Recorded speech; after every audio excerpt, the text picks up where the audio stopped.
Developing right now, the U.S. is seeing a spike in hate crimes against Asian Americans. Many say it's linked to the pandemic. These hateful acts are even impacting Maryland Governor Larry Hogan and his family.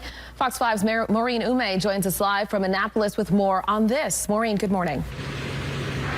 Good morning. So we're talking about physical altercations, verbal assaults. That's the type of crime that's happening here, targeting the Asian American community. Since last March, there have been over 3,000 cases, incidents reported. That's a 150% spike in that time period. And so as you can see, it is a big concern. Governor Larry Hogan lending his voice to those condemning these types of attacks because of his personal connection. As you know, Governor Hogan has an Asian American wife and also Asian American children. And so he's speaking out about this from a personal perspective, as I just said. In an interview, by the way, on this weekend on State of the Union, Governor Hogan, whose wife Yumi is first-generation Korean American, said he has felt the impact of racism against Asian Americans through his family and also his close friends.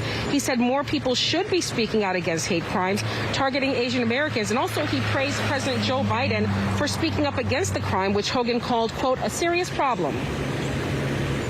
Being harassed at the grocery store or, being called names and people yelling about the China virus, even though they're from Korea and born in America.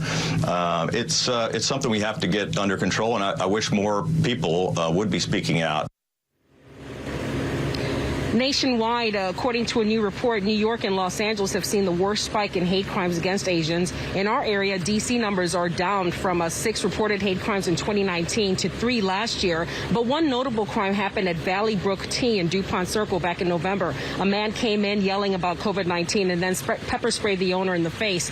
So far, there's been no arrest in that case, but police have identified a possible suspect. Now, beyond D.C. in Fairfax County, police announced last week that a man was arrested in Georgia who was accused of taking part in at least 3 burglaries in Annandale, all of them targeting Asian-owned businesses. The owner of the tea shop who was assaulted says racism has always been there, but the pandemic has caused a very real shift. It became more obvious. It became more public, as if certain gate has been opened, and people can just go public about that.